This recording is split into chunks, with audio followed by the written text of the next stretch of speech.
So we will start cytoplasm today. हमने अब तक सेल के जो मोबिलिटी है, मोटिलिटी है, उसके बारे में बात की है। आज हम सेल के अंदर जो लिक्विड कंपोनेंट है, जिसके अंदर सारे सेल ऑर्गेनल्स प्रेजेंट होते हैं, जिसके अंदर सारी एक्टिविटीज़ होती हैं, हम उसके बारे में डिस्कस करने वाले हैं। तो हम साइटोप्लाज्म के बारे में बात करेंगे, which is the liquid component of a cell, right. तो साइटोप्लाज्म किसी भी सेल के अंदर का एक लिक्विड कंपोनेंट है। फॉर एग्जांपल, अगर ये आपका सेल है, ये आपका सेल है, तो इस सेल के अंदर जितना भी बैकग्राउंड सब्सटेंस है, इसी को हम कहते हैं साइटोप्लाज्म। तो साइटोप्लाज्म एक लिक्विड कंपोनेंट है किसी भी सेल का, और ये टर्म स्ट्रासबर्गर ने दी थी, right. The term cytoplasm was given by Strasburger and this is the liquid और background substance of any cell. अब देखिए, इस साइटोप्लाज्म को हम दो पार्ट में स्प्लिट कर सकते हैं, दो पार्ट में क्लासिफाई कर सकते हैं। अगर मान लीजिए साइटोप्लाज्म न्यूक्लियस के आसपास हो, न्यूक्लियस के आसपास का जो लिक्विड पोर्शन है, इस लिक्विड पोर्शन को हम बोलते हैं न्यूक्लियोप्लाज्म, और न्यूक्लियस के बाहर का जो लिक्विड सब्सटेंस है उसे हम बोलते हैं साइटोप्लाज्म, राइट। न्यूक्लियस के बाहर का जितना भी लिक्विड कंपोनेंट है, मतलब ये पूरा portion, this is called as cytoplasm, और न्यूक्लियस के अंदर के लिक्विड कंपोनेंट को हम बोलते हैं न्यूक्लियोप्लाज्म। इन दोनों को टुगेदरली हम प्रोटोप्लाज्म बोलते हैं। इन दोनों को मिलाकर हम टर्म क्या देते हैं? प्रोटोप्लाज्म। अब अगर मैं साइटोप्लाज्म को स्प्लिट करना चाहूँ तो हम दो पार्ट्स में स्प्लिट कर सकते हैं। देखिए ज़रा कैसे, साइटोप्लाज्म को जब स्प्लिट करने की या डिवाइड करने की बात आती है तो हम इसे दो पार्ट में स्प्लिट करते हैं, क्लासिफाई करते हैं। The first part is cytosol and the another part is trophoplasm. ये दो पोर्शन है साइटोप्लाज्म के, दो बाइफर्केशंस है साइटोप्लाज्म के। तो cytoplasm can be divided into cytosol and trophoplasm. इसमें जो साइटोसोल पोर्शन है, ये साइटोसोल एक पूरा बैकग्राउंड लिक्विड मटेरियल है जहाँ पे सारे सेल ऑर्गेनल्स प्रेजेंट होते हैं। मतलब आपके सेल के अंदर साइटोप्लाज्म, साइटोप्लाज्म के अंदर सेल ऑर्गेनल्स। तो जितना भी बैकग्राउंड सब्सटेंस है, मतलब सिर्फ सेल ऑर्गेनल्स को अगर आप रिमूव कर दें तो जो लिक्विड पार्ट बचता है उसे हम बोलते हैं साइटोसोल। तो साइटोसोल में सब कुछ प्रेजेंट होगा, पूरा लिक्विड प्रेजेंट होगा, लेकिन सिर्फ क्या नहीं प्रेजेंट होगा? Liquid is present, what is absent? Cell organelles. तो इन शॉर्ट में कहूँ तो जितने भी सेल ऑर्गेनल्स हैं वो साइटोसोल में मिसिंग हैं। इसका दूसरा पोर्शन है हमारे पास ट्रोफोप्लाज्म। अब ट्रोफोप्लाज्म एक ऐसा सब्सटेंस है जिसमें नॉन लिविंग सब्सटेंसेस और सेल ऑर्गेनल्स दोनों इंक्लूडेड हैं। भाई हमारे सेल को एक्टिविटीज़ करने के लिए लिविंग एंड नॉन लिविंग दोनों चीज़ों की ज़रूरत है। लिविंग पार्ट क्या है किसी भी सेल का? किसी भी सेल का लिविंग पार्ट होता है उसके अंदर सेल ऑर्गेनल्स, और किसी भी सेल का नॉन लिविंग पार्ट होता है प्रोटीन्स, विटामिन्स, मिनरल्स, ये सारे सब्सटेंसेस। मिनरल्स आपको पता है, there are different kinds of minerals which are cell use, for example sodium, potassium, chloride, vitamins, minerals, hormones, glucose, amino acids, water, everything. तो ये जो नॉन लिविंग सब्सटेंसेस हैं इन्हें हम ड्यूटोप्लाज्म बोलते हैं। तो हमारे साइटोप्लाज्म के अंदर दो पोर्शन हो गए, cytosol which is only the liquid portion, right, and then another is trophoplasm which includes living plus non-living. Living substances are cell organelles and non-living substances are all those elements, all those substances which are required for the normal activity of the cell. आपके cell को जो काम करने के लिए substances की ज़रूरत है, चाहे वो हार्मोन्स हो, चाहे वो एनर्जी हो, वो सब कुछ किस में आएंगे? नॉन लिविंग में, राइट। तो दिस इज़ अबाउट साइटोप्लाज्म। अब चलते हैं हम हमारे सेल की आउटर मोस्ट टफेस्ट बाउंड्री की तरफ। Outermost boundary of a cell. लेकिन ये हर सेल की बाउंड्री नहीं होती बच्चों, ये भी आपको ध्यान रखना है। सेल वॉल सिर्फ कुछ ही ऑर्गेनिज्म की प्रॉपर्टी है। सेल वॉल हर ऑर्गेनिज्म के अंदर नहीं होती, और मज़े की बात यह है कि जिस ऑर्गेनिज्म की ज़रूरत जैसी है, नेचर ने उसे उसी तरह की सेल वॉल दी है। नेचर ने उसे उसी तरीके के सेल वॉल के कंपोनेंट्स डिज़ाइन करके दिए हैं। हम देखेंगे एक एक करके। हमारे अंदर एनिमल्स के अंदर, हायर एनिमल्स के अंदर तो सेल वॉल नहीं होती, we have only cell membrane. आप याद कीजिए, आपने प्रोकैरियोटिक सेल पढ़ा है। प्रोकैरियोटिक सेल में हमने क्या डिस्कस किया था कि प्रोकैरियोट्स में सेल वॉल एक आउटर मोस्ट एनवलप होता है, राइट। सेल के एनवलप्स में सेल वॉल एक मेजर कंपोनेंट था, एक इम्पॉर्टेंट कंपोनेंट था। हम उसी सेल वॉल की बात करेंगे। ऑल्दो यहाँ पे जो हम डिस्कशन करने वाले हैं वो एनसीईआरटी नीड लेवल जब हम टच करेंगे तो वो हम प्लांट्स के ऊपर ज़्यादा फोकस करेंगे। बैक्टीरिया और फंगस में सेल वॉल का क्या कॉम्पोजिशन है वो देखते हुए हम डिटेल डिस्कशन करेंगे प्लांट्स का, क्योंकि यहीं से सबसे ज़्यादा क्वेश्चंस पूछे जाते हैं। So let us talk about cell wall. हर ऑर्गेनिज्म की सेल वॉल के अलग अलग कॉम्पोनेंट्स हैं। जैसे मैंने आपको अभी बताया, सेल वॉल किस में प्रेजेंट हो सकती है? एल्गी में हो सकती है, फंजाई में भी होती ही है, कंपल्सरीली होती है, बैक्टीरिया में सेल वॉल होती है, और इसके अलावा सेल वॉल एक इम्पॉर्टेंट कंपोनेंट है प्लांट्स का भी। तो हमारे ऑर्गेनिजम्स में ये कैटेगरी है जिनके पास सेल वॉल प्रेजेंट है। अब अगर मैं बात करूँ सबसे पहले एल्गी की, तो algae, fungus, bacteria and plants, इनमें से if I just remove bacteria for a while तो देखिएगा सेल वॉल और किन किन में सेल्यूलोज की बनी हुई होती है। इन सभी में the basic substance that helps in production of cell wall और helps in formation of cell wall is cellulose, right. तो सब में एक चीज़ तो बच्चों आपको कॉमनली याद रखनी है कि इनके अंदर सेल्यूलोज प्रेजेंट होगा। लेकिन जैसा मैंने आपको बताया कि नीड के हिसाब से नेचर ने इन्हें अलग अलग कॉम्पोजिशंस दिए हैं। तो देखते हैं, जैसे हमारी एल्गी की सेल वॉल के अंदर क्या मेन चीज़ें हैं। तो सेल्यूलोज तो डेफिनेटली है, क्योंकि हमने पहले ही कहा cellulose is an important component. Cellulose के अलावा इसके पास गैलेक्टन्स हैं, मैनन्स हैं, ये कार्बोहाइड्रेट्स हैं, है ना। आपको इनके स्ट्रक्चर्स को याद रखने की ज़रूरत बिल्कुल भी नहीं है, क्योंकि ये एग्ज़ाम में आपसे नहीं पूछे जाएंगे। ये बेसिक कंपोनेंट हो गया। जैसा कि मैंने आपको बताया, हर ऑर्गेनिज्म की सेल वॉल में सेल्यूलोज एक बेसिक कंपोनेंट है। Galactans, mannans are carbohydrates which are used here. इसके अलावा एक बाइंडिंग एलिमेंट, एक मिनरल भी यहाँ पे यूज़ होता है, and that is calcium carbonate. तो कैल्शियम कार्बोनेट एक इम्पॉर्टेंट मिनरल है जो इन ऑर्गेनिजम्स की सेल वॉल में प्रेजेंट होता है।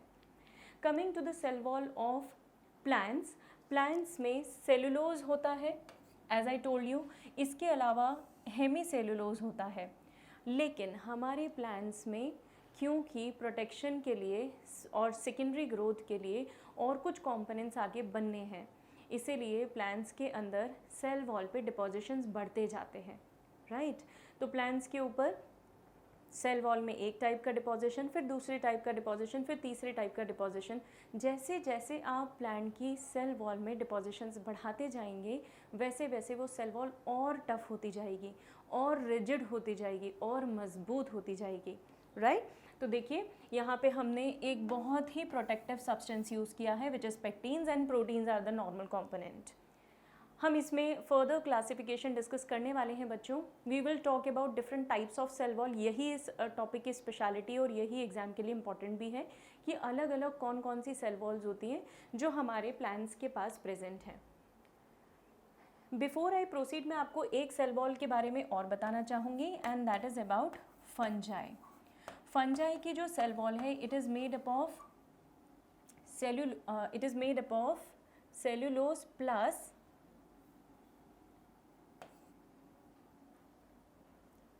Chitin, which is an important component. तो फंगस की सेल वॉल का एक सबसे मेजर सब्सटेंस, एक सबसे इम्पॉर्टेंट सब्सटेंस जो है जिसकी फंगस की सेल वॉल बनी है, दैट इज़ काइटिन। ये काइटिन एक पॉलीमर है और इसे हम केमिकली नैग के नाम से जानते हैं, which is basically N acetyl glucosamine. N acetyl glucosamine, right. तो फंगस की सेल वॉल काइटिन की बनी हुई है, और काइटिन की यूनिट्स जो हैं that is NAG, NAG, which is N acetyl glucosamine. बात कर लेते हैं बैक्टीरिया की। बैक्टीरिया की सेल वॉल पेप्टिडोग्लाइकन की बनी हुई है। हम इसके बारे में पहले भी डिस्कस कर चुके हैं, लेकिन एक बार फिर लिखेंगे। पेप्टिडोग्लाइकन की बनी हुई होती है और पेप्टिडोग्लाइकन को हम म्यूरिन भी बोलते हैं। So peptidoglycan is also referred as murein. और पेप्टिडोग्लाइकन की यूनिट्स जो हैं that is NAG and NAM. In it is N-acetyl glucosamine as it is repeated and N-acetyl muramic acid। इसमें नाइट्रोजन का कंपोनेंट ज़्यादा होता है। नैग एंड नैम में नाइट्रोजन का कंपोनेंट ज़्यादा होता है और इसी से पूरा स्ट्रक्चर डिफाइन होता है, पूरी सेल वॉल प्रिपेयर होती है। So these are the compositions of cell wall of fungus and bacteria. ये सेल वॉल का एक बेसिक स्ट्रक्चर जो प्लांट की सेल वॉल है, ये सिर्फ आप एक बार ओवरव्यू करके देखिए। इनमें से एक एक कंपोनेंट को मैं स्प्लिट करके बताऊंगी और जो आपको याद रखना है, क्योंकि इसमें कौन सी सेल वॉल का कॉम्पोजिशन क्या है वो हमें बहुत अच्छे से पता होना चाहिए। अभी हाल फिलहाल के लिए रफली I will explain you. This is one cell. उस सेल की सेल वॉल ये बीच वाले हिस्से में है। प्लाज्मा मेम्ब्रेन के बाद सेल वॉल का फॉर्मेशन होता है, राइट। मिडिल लेमिला, ये मिडिल लेमिला एक बैरियर है between one cell and another cell. भाई एक सेल है और दूसरा सेल है, दोनों सेल के बीच में कनेक्शन। याद करिए, आपने डिवीजन ऑफ लेबर नाम की प्रोसेस पढ़ी है। आपको पता है कि हमारे सेल्स जो हैं वो वर्क अलॉट करते हैं, राइट। डिवीजन ऑफ लेबर क्या कहता है बच्चों, कि कोई भी एक सेल दूसरे सेल से काम लेता है, दूसरा तीसरे से लेता है, और इन शॉर्ट ये सब मिलजुल कर काम करते हैं। इसी तरह से तो आपकी बॉडी काम कर पा रही है, इज़न्ट इट। तो यहाँ पर जो हमारे सेल वॉल के कंपोनेंट्स हैं, ये सेल वॉल के कंपोनेंट्स एक सेल की और दूसरे सेल की कंपोनेंट्स में डिफरेंस है, प्लस दोनों के बीच में एक बैरियर है which is known as middle lamella. इसे मैं अभी और क्लियर करूँगी। अभी हाल फिलहाल just this is an overview for you. As I told you, hemicellulose, cellulose and pectin, these are the major components of any cell wall. ये दोनों आपको यहाँ पे डायग्राम में दिखाई दे रहे हैं। हम इस डायग्राम पे थोड़ी देर में वापस से आएंगे। अभी फ़िलहाल हम सेल वॉल की बेसिक डिज़ाइनिंग पढ़ते हैं। देखिए, ये एक सेल है बच्चों और ये दूसरा सेल है। ये दो सेल्स के बीच में एक कनेक्शन होता है which is called as middle lamella. तो if I draw middle lamella here, तो ये रहा मिडिल लेमिला, राइट। हर सेल के पास ज़रूरी नहीं है कि एक ही सेल वॉल हो। सेल जैसे जैसे मैच्योर होता जाएगा उसके पास सेल वॉल के नंबर बढ़ते जाएंगे और उन्हीं सेल वॉल को हम primary, secondary, tertiary cell wall के फॉर्म में पढ़ सकते हैं। यहाँ पे आपको सेकेंडरी सेल वॉल की 3 लेयर्स बताई गई हैं, S1, S2, S3, राइट। ये प्राइमरी सेल वॉल है। समझिएगा एक बार, ये आपका एक सेल है। इस सेल में सबसे पहले जो डेवलप होती है दैट इज़ प्लाज्मा मेम्ब्रेन के बाद जो सबसे पहले डेवलप होगी that is primary cell wall. तो ये क्या है बच्चों, primary cell wall. PCW stands for primary cell wall. Primary cell wall मतलब जो सेल मेम्ब्रेन के बाहर डेवलप होगी और इसके बाद डेवलप होती है बच्चों ये सेकेंडरी सेल वॉल, फिर डेवलप होती है लास्टली टर्शरी सेल वॉल। हालांकि टर्शरी सेल वॉल बहुत रेयरली डेवलप होती है, कुछ ही ऑर्गेनिज्म में, स्पेशली जिम्नोस्पर्म्स में होती हैं, हम देखेंगे आगे। सेल के अंदर बीच में ये जो खाली जगह है, जो स्पेस आपको दिखाई दे रहा है, इस स्पेस या कैविटी को हम बोलते हैं ल्यूमेन, राइट। तो ल्यूमेन का मतलब होता है वो जो स्पेस इस सेल के बीच में, इन सेल वॉल के बीच में प्रेजेंट हो रहा है, अंदर, सबसे अंदर सेंट्रल कैविटी, उस सेंट्रल कैविटी को हम बोलते हैं ल्यूमेन। लास्टली ये मिडिल लेमिला है, जो मैंने आपको एक सेल से दूसरे सेल के बीच के कनेक्शन के फॉर्म में दिखाया है। This is cell 1 suppose and this is cell 2। इन दोनों के बीच में जो कनेक्शन है that is what is referred as middle lamella. तो ये एक ओवरव्यू है कि सेल वॉल्स का अरेंजमेंट कैसे होता है। तो हमेशा हमें याद रखना है प्राइमरी सेल वॉल पहले बनती है। इफ़ यू कैन नोटिस,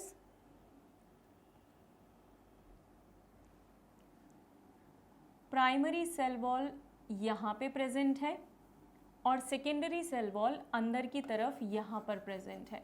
तो प्राइमरी सेल वॉल का फॉर्मेशन पहले होगा और सेकेंडरी सेल वॉल का फॉर्मेशन बाद में होगा। चलिए, तो जैसा मैंने अभी आपको थोड़ी देर पहले बताया था कि प्लांट की सेल वॉल के कॉम्पोजिशंस अलग अलग होते हैं। प्राइमरी सेल वॉल का कॉम्पोजिशन सेकेंडरी से अलग, सेकेंडरी का टर्शरी से अलग। सो ओवरऑल अगर ये सेल वॉल है किसी प्लांट की तो it can be divided into 3 categories: primary cell wall, secondary cell wall, tertiary cell wall. इसमें जो सेकेंडरी सेल वॉल है that is further divided into S1, S2, S3, right. ये डिपेंड करता है इन्वायरमेंटल कंडीशंस पे या प्लांट की secondary growth पे। चलिए, कॉम्पोजिशंस बहुत इंपॉर्टेंट है जो आपको याद रखना है। प्राइमरी सेल वॉल थिन और इलास्टिक होती है, मतलब प्लाज्मा मेम्ब्रेन के बाद थिकनेस में जो बढ़ना शुरू होती है वो हमारी प्राइमरी सेल वॉल है। तो वो उतनी मोटी नहीं होगी, उतनी थिक नहीं होगी। क्यों नहीं होगी? क्योंकि उसके ऊपर डिपॉजिशंस कम हैं, राइट। मैंने आपसे बात की थी कि जैसे जैसे डिपॉजिशंस बढ़ते जाते हैं cell wall becomes more tough, right. यहाँ पे सेल वॉल अभी उतनी टफ नहीं हुई है, सेल वॉल कंपैरेटिवली थिन है, उसके ऊपर जो डिपॉजिशंस है वो लेस हैं। डिपॉजिशंस किसके हैं? मेजरली सबसे कॉमन जो आपको दिखाई देगा वो सेलुलोज तो दिखाई देना ही है। देखिए आप, तीनों सेल वॉल में सेलुलोज इज़ वेरी कॉमन, यहाँ पर भी सेलुलोज होगा ही। तीनों सेल वॉल में cellulose is the most common substance. इसके अलावा जो सेकेंड कॉमन सब्सटेंस है वो होता है हेमी सेलुलोज। तो किसी भी सेल वॉल में हेमी सेलुलोज भी एक कॉमन सब्सटेंस है, यहाँ पर भी it would be hemi cellulose. लेकिन अब पता है डिफरेंस कहाँ आएगा? जब आपकी सेल वॉल में सेलुलोज हेमी सेलुलोज के अलावा कुछ और भी सब्सटेंसेस होंगे।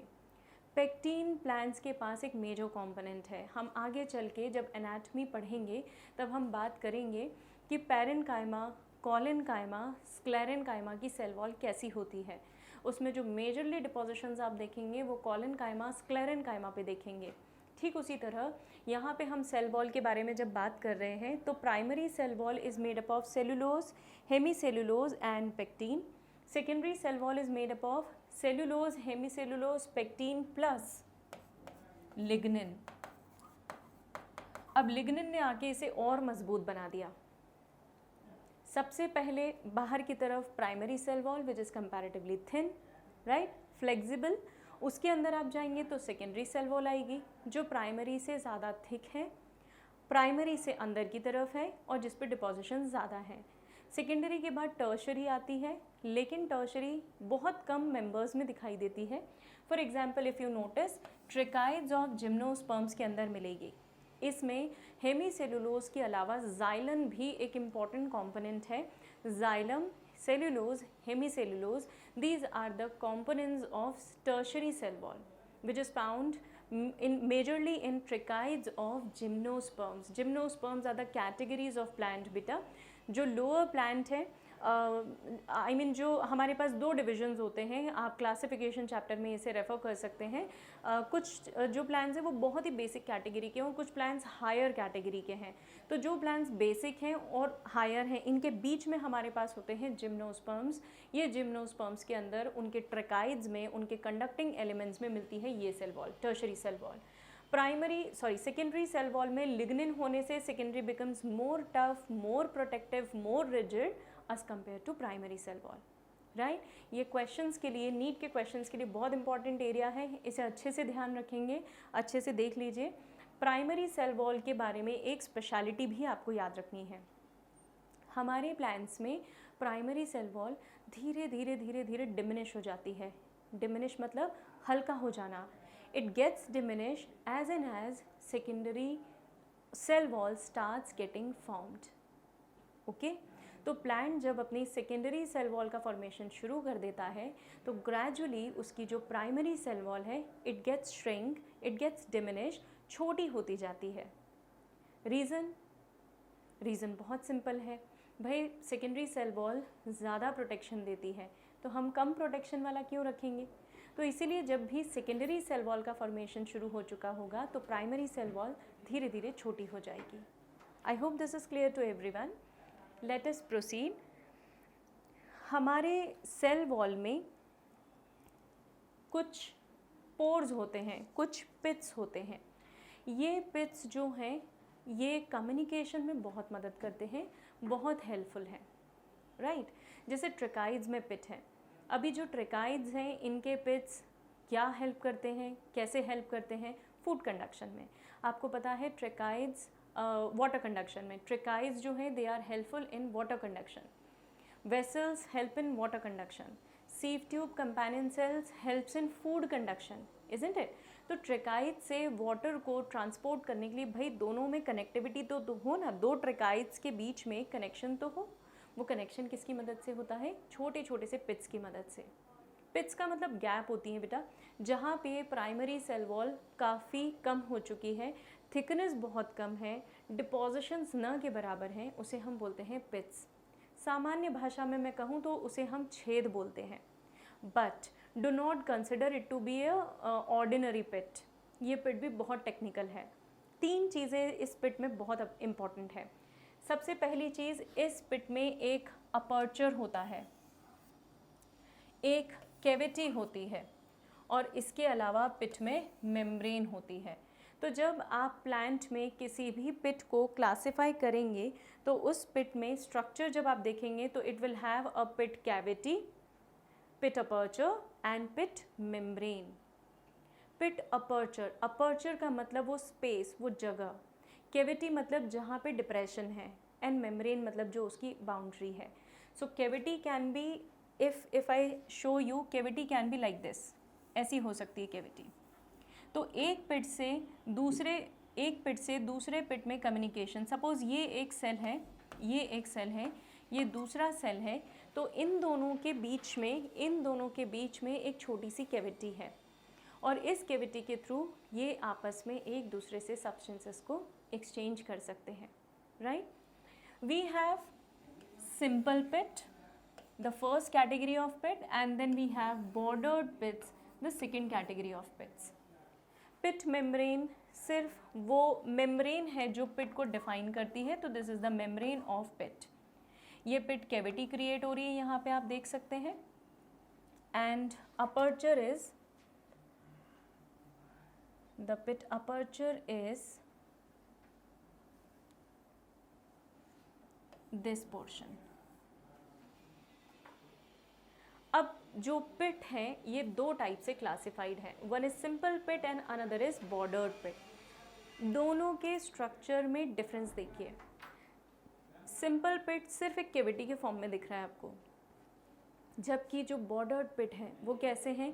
उनके ऊपर एक मेम्ब्रेन फ्लैंक हो रही है, एक मेम्ब्रेन कवर कर रही है. Can you see it like this? ये जो मेम्ब्रेन कवर कर रही है उसे, जो सेल वॉल है, रादर सेल वॉल जो उसे फ्लैंक कर रही है, इसे हम बोलते हैं बॉर्डर्ड पिट. मतलब पिट तो है लेकिन उस पिट को हमने क्या कर दिया है? कवर कर दिया है. तो आप ऐसा भी ना समझें कि कवर कर दिया है तो अब कोई भी एक्सचेंज नहीं होगा. एक्सचेंज डेफिनेटली होगा, लेकिन उसके पास सेल वॉल कैसी है? एक कवरिंग के फॉर्म में है. It is flanking on the pit. So therefore the second category of pit we have is bordered pit. आप देख सकते हैं डायग्राम में भी, ये वो फ्लैंक स्ट्रक्चर है और ये वो फ्लैंक स्ट्रक्चर है. तो पिट को उसने क्या कर लिया है? कवर अप कर लिया है. लेकिन इससे पिट कैविटी काफ़ी बड़ी भी दिखाई दे रही है. I clear few things for you ताकि आपको ज़्यादा क्लियर हो जाए. देखिए यहाँ पे ये पिट कैविटी आपको बड़ी भी दिखाई दे रही है, राइट. सो आई होप हम यहाँ तक क्लियर हैं. इसके आगे चलते हैं. जब हमारी प्राइमरी सेल वॉल का फॉर्मेशन हो चुका होता है तभी सेकेंडरी सेल वॉल का फॉर्मेशन होता है, और सेकेंडरी सेल वॉल का फॉर्मेशन होने के बाद प्राइमरी सेल वॉल जो है वो धीरे धीरे श्रिंक हो जाती है, डिमिनिश हो जाती है. ये पॉइंट जब हम डिस्कस कर चुके हैं तो we can talk about connection of one cell with the another cell. तो ये अगर मेरा एक सेल है और ये मेरा दूसरा सेल है, तो इन दोनों के बीच में जो मेजर कनेक्शन है वो मेजर कनेक्शन क्या है? हमारा मिडिल लेमेला. मिडिल लेमेला का formation calcium and magnesium pectate से होता है. ये ध्यान रखेंगे एग्ज़ाम के पॉइंट ऑफ व्यू से, this is very important. Calcium and magnesium pectate. ये कैल्शियम और मैग्नीशियम पेक्टेट ग्लू करता है दो सेल्स को, दोनों सेल्स को कनेक्ट करता है, दोनों सेल्स को आपस में ज्वाइन कर देता है और इसके कारण एक सेल दूसरे सेल से बाइंड होता है। आई होप दिस इज क्लियर। तो मिडिल लेमेला एक लेयर है जो दो सब्सटेंसेस को ग्लू करती है। मिडिल लेमेला दो सब्सटेंसेस को एक कनेक्शन से भी जोड़ती है which is called as plasmodesmata. Plasmodesmata ये टर्म स्ट्रासबर्गर ने कॉइन किया था और इस टर्म का मतलब होता है, इस कनेक्शन का मतलब होता है दो सेल्स के साइटोप्लाज्म को ज्वाइन करना। I am going back on the slide. ये देखिए, इस सेल का जो लिक्विड पार्ट है, इस सेल का जो लिक्विड पार्ट है वो इस सेल के लिक्विड पार्ट से डायरेक्टली कम्युनिकेशन में है यहाँ पर, right. They will not exchange the cytoplasm, वो साइटोप्लाज्म को एक्सचेंज नहीं करेंगे, लेकिन वो दोनों एक दूसरे के संपर्क में हैं, एक दूसरे के कॉन्टैक्ट में हैं। तो ये प्लाज्मोडेस्मेटा बेसिकली साइटोप्लाज्मिक कनेक्शन है। एज आई टोल्ड यू, अभी मैंने आपको दिखाया दो साइटोप्लाज्म का कनेक्शन है और दोनों साइटोप्लाज्म पता है कैसे कनेक्टेड हैं? डेस्मोटिब्यूल्स की मदद से। ये डेस्मोटिब्यूल्स और कुछ भी नहीं है, these are extensions of endoplasmic reticulum. तो ये अगर मेरा सेल रहा आपके सामने, तो यहाँ पे डेस्मोटिब्यूल मतलब एंडोप्लाज्मिक रेटिकुलम का एक्सटेंशन और यहाँ पे इन दोनों के बीच का कनेक्शन, इस पार्ट को मैं बोलती हूँ प्लाज्मोडेस्मेटा, जो कि केमिकली बनाया गया है कैल्शियम एंड मैग्नीशियम पेक्टेट की मदद से। This is what is desmotubule which is basically the extension of endoplasmic reticulum, ER। Endoplasmic reticulum का एक्सटेंशन है डेस्मोटिब्यूल। प्लाज्मोडेस्मेटा आपको हायर प्लांट्स में ही मिलेगा और ER से ही बनाया हुआ मिलेगा। एंडोप्लाज्मिक रेटिकुलम के बारे में हम बाद में डिटेल में डिस्कस करने वाले हैं। So this is how one cytoplasmic strand is connected to another cytoplasmic strand of a cell. The next topic is cell membrane, which is basically the flexible structure। cell wall बहुत tough है और cell membrane जो है वो बहुत flexible है। So we will start about cell membrane in the next class।